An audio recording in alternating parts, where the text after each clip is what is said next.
after taking a step back, Cowboys doing all right. I'm a baller, I'm a 20-inch crawler, blaze on the powder. What's going on, YouTube? It's your main man, Boys for Life, coming at you with another video. You know, we're going into day 3. Draft starts in a few hours. Taking a step back and looking at what has transpired the past couple nights, thinking about it, talking to some people, watching some things, reading some things. Cowboys doing all right. Cowboys are doing all right, especially if you know, right? And real fans know this, know how the Cowboys are, what their philosophy is. I mean, you go back to what it was in the 90s where it's, in the trenches. We are trying on, and I'm talking about the offensive side, because we do have 2 new offensive players, right? Building the wall, Emmitt Smith, running the ball, all that goodness, right? You fast forward to now, or a few years ago, we had the wall, we had the run game, Murray, we had Romo, Murray, we had the run game going. Then we draft Zeke, we got the run game going, and you see the decline in that wall. Like I said in one of my videos the other day, I knew the Cowboys were going offensive line. That's what I was wanting, right? I said that multiple times. I also did say if an edge falls, we probably go an edge. Especially one of those high caliber edge players falls, we're going there. And it happened. We didn't go there. I was wrong on that front. We still went offensive line, but it was not the guy that I thought, right? Especially when 2 of the bigger names, Zion Johnson, Kenyon Green, fell off the board. Everyone, including myself, was ticked off. Well, I wouldn't say everyone. There are some people that liked it, some people didn't.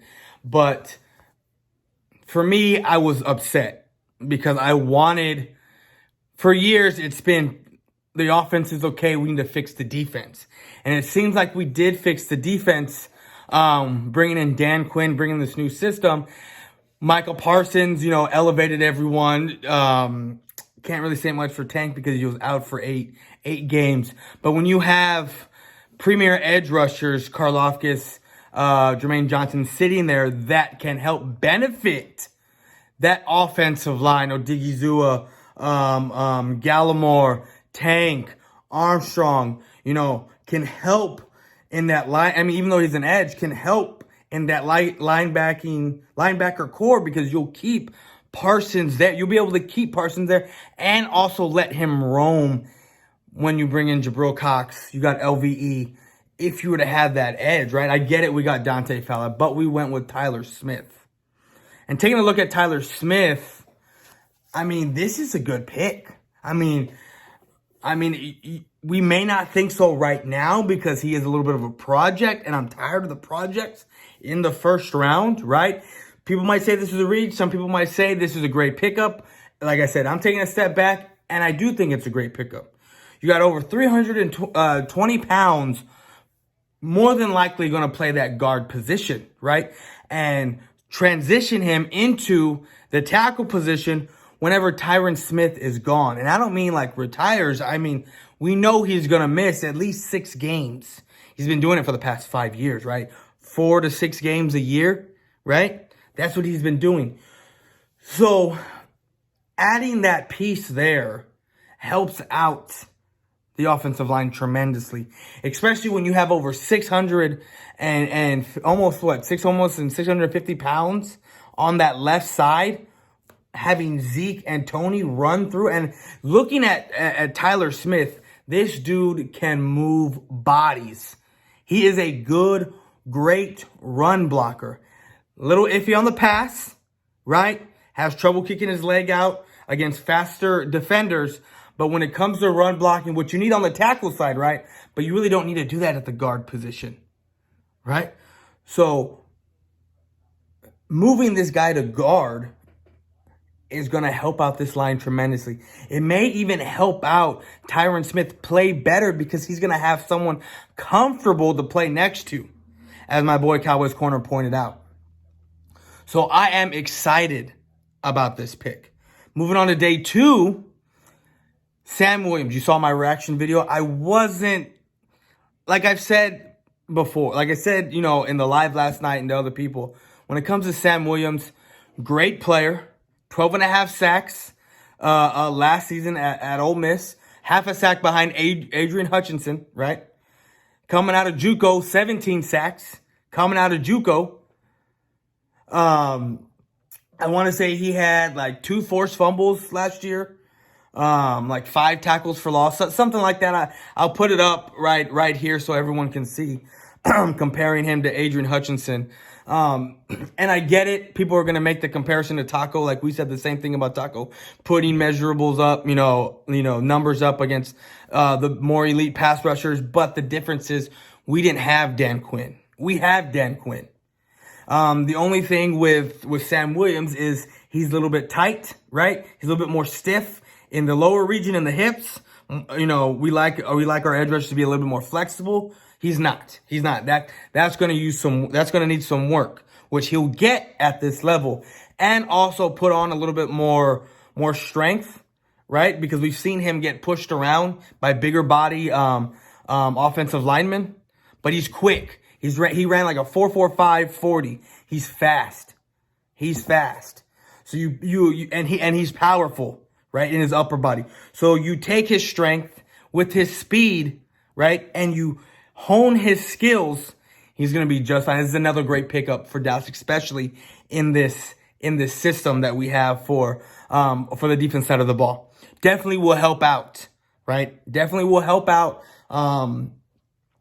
Parsons and Tank. It will. It'll complement them. It will. It really will. Now, when it comes to Jalen Tobert, right, I want to say he had 1,400 yards last year. A little bit over 1,400 yards. His yards per reception coming out of college, I think it was his freshman year, he was at like 19 yards, and 17 yards his junior year. Last year, he was at 18 yards of reception. He ran 4.49 40. I mean, so he's fast. He's fast. I mean, look, compare it to this. In high school, when I was about 50 pounds lighter, I ran a 4.6, right? I ran a 4.6 in high school. Probably shaved off about 5/10 of a second. So I'm probably at 5 flat 40, right? I got slower, but he's quick, he's fast, he can make the big plays. What's good at him this is a good omen.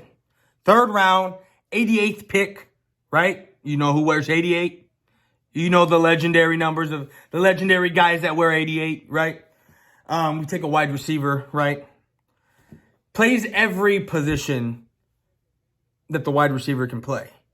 X, Y, Z, slot, outside, inside. Doesn't matter. He can play it. And we already know, because of what's going on with Michael Gallup, that Tolbert is going to be probably the number 2 guy. It's going to be CeeDee Lamb. You're going to watch it. Get week 1. CeeDee Lamb, Tolbert, and Washington. Those are going to be your 3 guys. And I'm excited for it. I'm excited for what's going on. I'm excited for day 3. My guy that I wanted, Jeremy Rutgers from Ohio State, was taken by the Jets. And I said that last night. Right before the Jets took him, I said the only people in this round that I'm worried about were Miami and the Jets. And the Jets ended up taking him with the very next pick. So look for, how do I say his name? The kid from Washington. Anyway, I'll put him up. I'll be talking about him in the live later on. But he is a 6'4" or 6'5", 250-pound blocking tight end. And we all know how much the Cowboys love blocking tight ends, especially big bodies like that. That's a big boy coming out in the 4th round. I really think we're gonna go tight end with this very next pick, and it's gonna be this kid. So I'm happy about this draft. in a Cowboys sense. Like, we did good. I'm upset about this draft because it was none of the guys that I wanted, but we still got good value, good picks at where we got.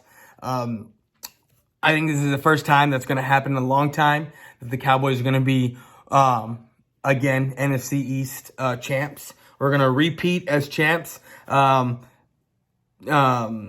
it down, take a picture. I don't care. Screenshot it, record it, do whatever you got to do, and play it back because I'm not going to be wrong. But anyway, guys, that's all I got. I'm out. Peace.